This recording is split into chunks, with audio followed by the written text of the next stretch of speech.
Okay. Ooh, this is an interesting question. D-Bar84 Tantalus says, what do you think is the most important part of storytelling in a game, Sean? Wow, it opens for you? Why does it not open for me? Man, what the what? DJ Redwire says it's down for you?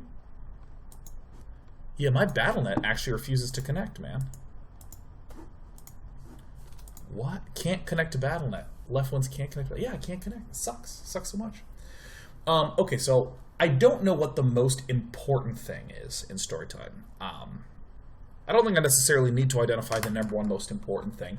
I'll just state some things that I think are important in terms of storytelling in a game. I think one thing that's really key is that...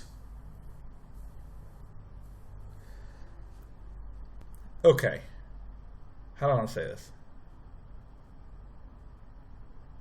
So in a lot of games, there is a storytelling chunk, and then there is some gameplay, and then there is a storytelling chunk, and there's some gameplay.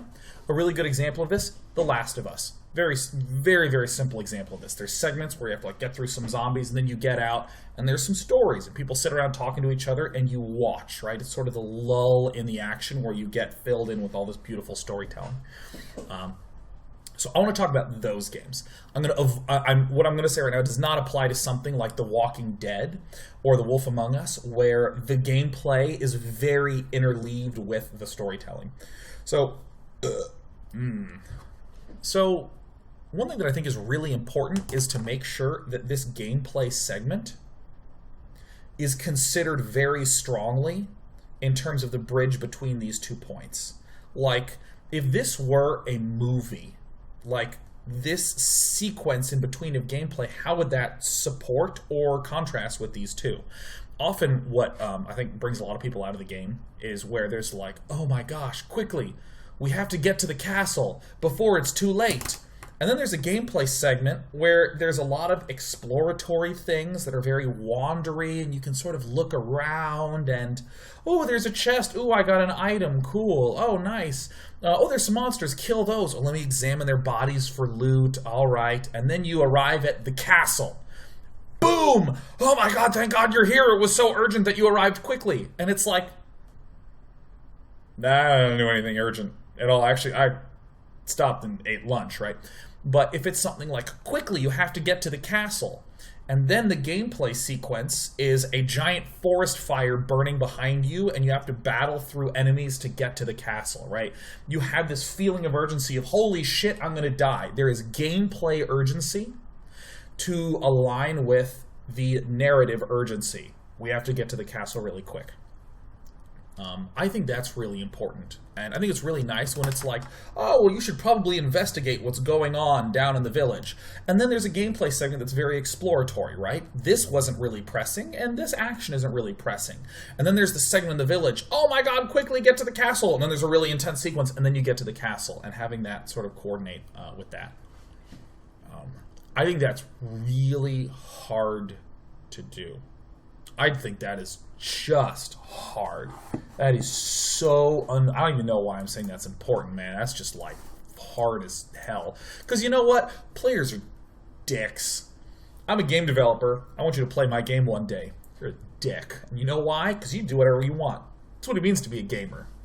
Where it's like, here's the castle, and it's shining, and there's like a banner that's like waving beautifully, and there's, you know, the king who's sitting there, and he's like, please come to me, I wish to speak to you, and there's like an exclamation mark above his head, and you know what you, the player, do? You look at the castle and you go, huh, I wonder what's under that bridge. You go into the bridge and there's nothing there, and you're like, I guess it's dark under here, and you walk away, and then you go, oh, what about that tree? Oh, there's a lot of trees over here. I don't know, I'm bored. I guess I'll go to the castle. And then you wander back to the castle, and it's just like, yeah, are you kidding me? There was an exclamation mark above his head. He looked like a manga, dude. Come on, go to the king. And the king's like, I'm so glad you're here. Quickly go to the town. And you're like, right away. But, you know, first, I just wonder if there's a secret passage under that bridge. I feel like there should be a secret passage under that bridge. You go back under the fucking bridge, and you know what's there? Nothing.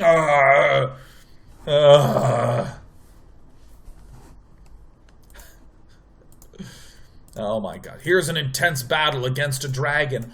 Ooh, I found an angle where I can shoot arrows safely. Funk. Funk. Funk. 4 hours later. Got him. Ooh, a dragon helm. Put that on. Find another corner for the next boss. Funk. This is what players do, right? This is why players... It's not players, right? This is what it means to design in the gaming medium. If I'm an author and I write a sentence and I hand it to you, you read the sentence that I wrote down. It's 1-to-1. If I take a photograph and hand it to you, you see the photo I took. But if I design a game, well, I'm not designing fun.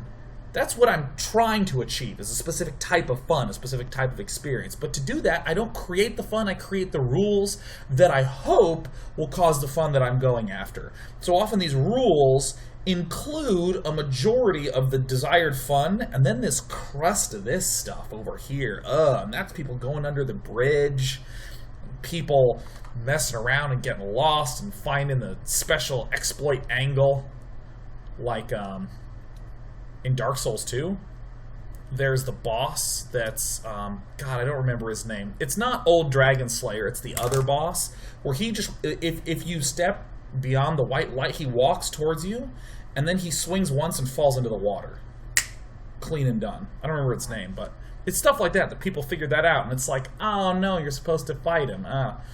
So that's what I think is like the really hard part in terms of the storytelling of a game, is that you have this story chunk that you want to tell, this story chunk that you want to tell, and then in this gameplay gap between them, having enough control over what the player can and can't do, that he has a much more specific experience that aligns with these two story chunks. I think that's so hard. I don't work on story-based games. It's just and if I had the opportunity to, I'd probably be like, ooh, I don't want to. Oh, no.